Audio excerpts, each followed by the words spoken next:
What's good, YouTube? It's your boy Vontae the First, and I'm finally back with that Gachiakuta. I know it's been a minute. I've been falling off with the series in terms of my reactions to it. I have been reading it off camera, though, whenever I don't react to it. Just know that I do definitely keep up with it. I'm going to start being more frequent with it as well. Obviously, it drops on, like, kind of randomly between, like, Tuesday, Wednesday, Thursday, sometimes even Fridays, I think. So, you know, I'll be there with the videos. You guys will see it, you know. Even if it's not on the day that it initially drops, I will try to make sure that I do it weekly as well. And also, it's because the view count wasn't really that high either, so I just felt that I didn't really need to react to it as much. But as the series goes on, I know more people are going to be put onto it, so I will continue to do that. I'm just being honest. That's just how things work, especially if you're a YouTuber or whatever you do, content creations. That happens a lot, you know. But I'm going to be back with the series. I still love the series. It's not like I didn't like it. I still like it a lot.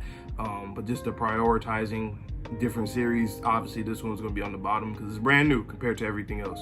The last chapter, though, we're going to talk about that for a second. Last chapter, Rudo is basically just practicing and training his using his Jinki ability. And then we had Engine, Zanka, and Riyou. They were both there just trying to, you know, see what his ability really is, trying to help him out with his ability. And they came to the conclusion that he basically can just use anything that's deemed as trash or broken, and he can bring out the peak potential of these things and fulfill their purpose, you know. So I do like that, and that's something that we kind of already knew, but we just didn't really understand it fully. And I like that aspect because it makes it realistic, where the characters in the series are trying to figure it out just like how we're trying to figure it out. And I like that aspect. And at the end of the chapter, we seen Jabber, one of the Vandals. He went back to his base with his boss, and his boss was talking about something about like the Watchmen series. I don't know if that's like a real like fourth wall type break, or not fourth wall, but like a real thing, like they actually talking about the Watchmen, you know what I'm saying, like the comics, or he was just saying some Watchmen series. I don't know what that was, but I keep hearing the word series. We heard it from, I think, Riyou, I think, and then we heard it from them. So I'm interested to see what a series is in this series, no pun intended. But yeah, that's pretty much all I got for that little recap. So let's just get into this next chapter, man. Chapter 25 of Gachiakuta. Let's get into it. All right. Splash. So he's in the bathroom. So the title's called Before Their Departure. So it seems like somebody's gonna leave, either us or the Vandals. Probably us. All right. Okay. He's washing his hands. Washing the gloves. You're up awfully late. And Riyou just in her pajamas, her comfy, you know what I'm saying, comfy attire with her scissors in her hand on the bed. And Riyou like, what the hell? It's already 4 a.m., you know, and we're leaving tomorrow. He like, what, tomorrow? Okay, bet. We already leaving? Riyou, why are you in my room? Since when? Also, how did you get in? Oh, yeah, so that is his room. That's why he's like that. My room is right above yours. I heard some groans and got worried, so I came through the window. Is that so? My bad. Oh, my bed. Or on my bed? Is that what he's thinking in his head? Is it because of your hands? Oh, okay. I just realized that. Yeah. Hold on, let me go back real quick. Yeah, that was his hands. I don't know why I was thinking it was like the wrappings and then the gloves, but yeah, obviously he washed the gloves. And this is the first time we're actually seeing his hands, and it's the marked hands that, you know, we already know about. That's interesting. Is it because of your hands? They don't hurt that bad when you're wearing gloves, but I gotta wash them once in a while. Those sure look nasty. Burns, no, they don't look like burns. You gotta ask my shitty parents to find out. Parents give us all kinds of stuff, both good and bad. Interesting thing to say as you jump out the window. I mean, that's true. Like, whether that means, you know, your parents raising you a certain way, like they teach you good things or teach you bad things, or even genetics. I mean, genetics have shown there's certain things when it comes to like health or any kind of, you know, mental health, physical health, or anything, right?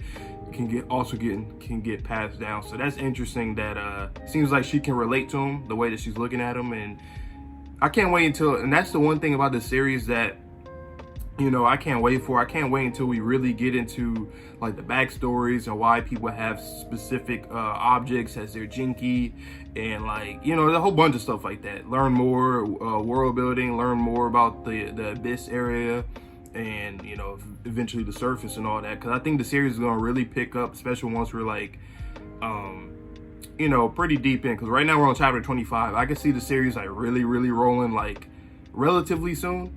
I'll give it another like maybe 10 to 15 chapters to get to like a really like high point. But so far I've been liking the series a lot, you know. It's different. I haven't seen the series that's necessarily like this. There's some similarities between other series and this one, but you know, this one's still different from a lot of them. Clang, clang, clang, dunk, dunk, dunk, dunk, dunk. Okay.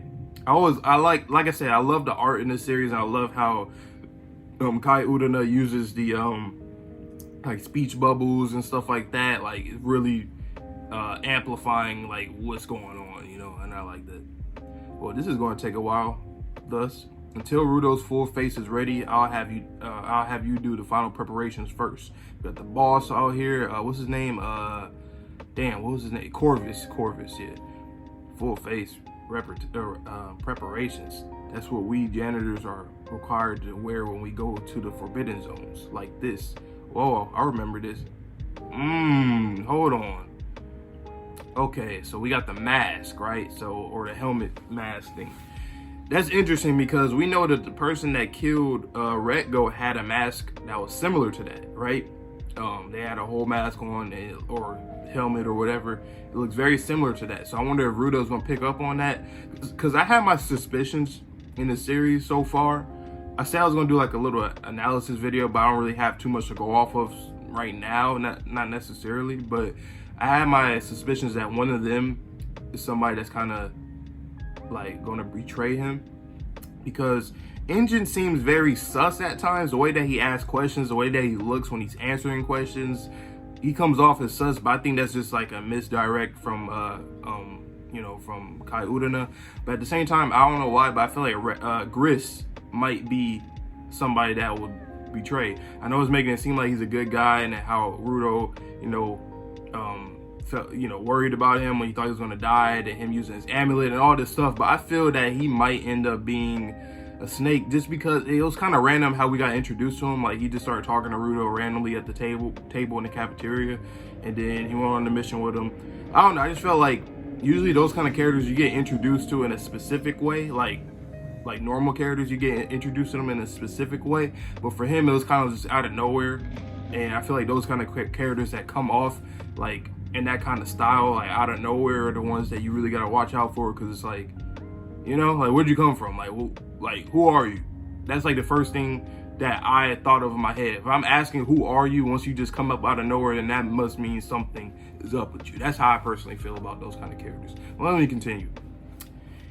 Here we have our very own artisan. They even make our clothes, but if I set a deadline, they just procrastinate and get nothing done. So I just let them go go at their own pace.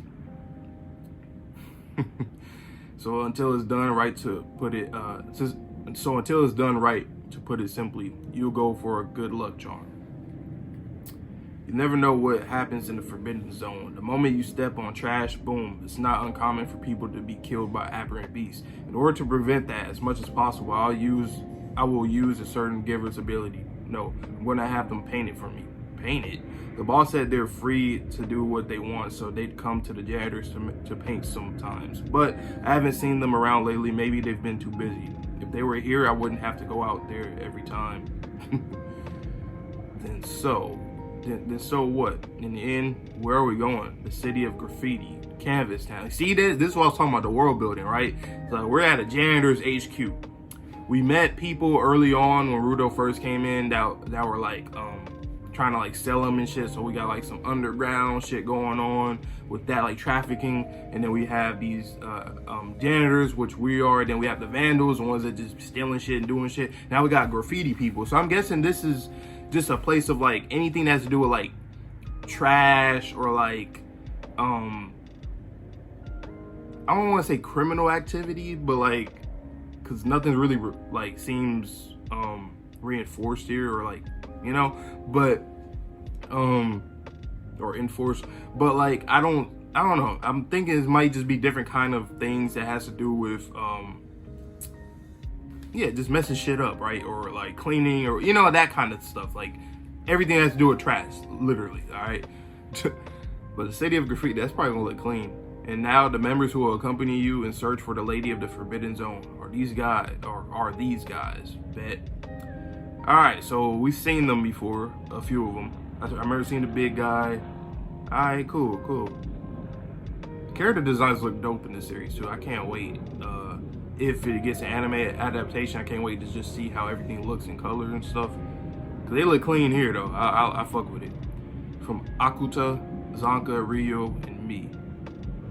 Gachiakuta. From Eager, Delmar, and Tamsi. I like the names too. Very creative names. I don't never seen any kind of names like this in any other series. So one's called Eager, the other one is Delmar and Tamsi. And then Akuta, Zanka, Riyou. And supporters, Griss, Follo, and Down. We usually have a group of 5 supporters, but since we'll go to a forbidden zone, we are supposed to bring a few supporters without abilities and more givers. Rudo, I heard your life story. What a terrible thing you to go through. I would never forgive those who do horrible things to my comrades. So he seemed like he might be eager. Maybe. Because he's a little too... I don't know, maybe. We'll see. I really like those who are passionate. You must be an eager too. Enough, Delmar. You must be an eager too. Oh, I thought he was it. Oh, so his name is Delmar. So he must be referring to somebody else in the group.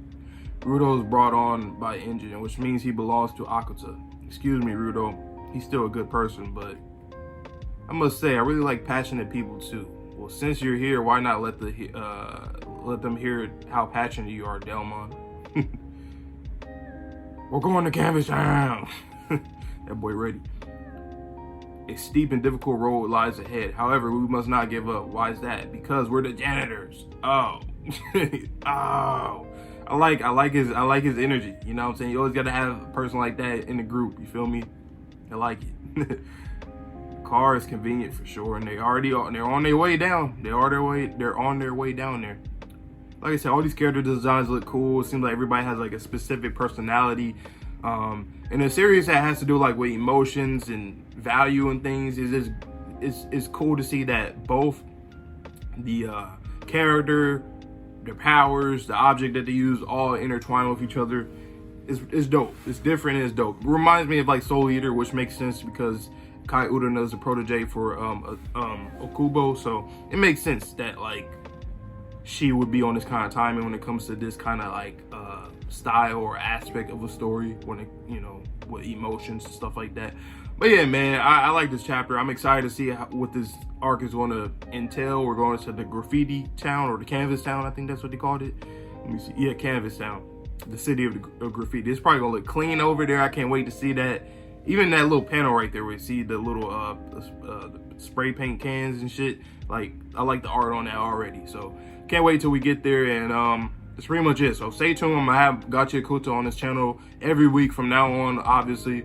I'm gonna be more consistent with it. So yeah, stay tuned for that. I got more videos coming out for other manga as well. So see you guys all in the next video. Please stay safe, stay healthy, stay clean. See you guys then.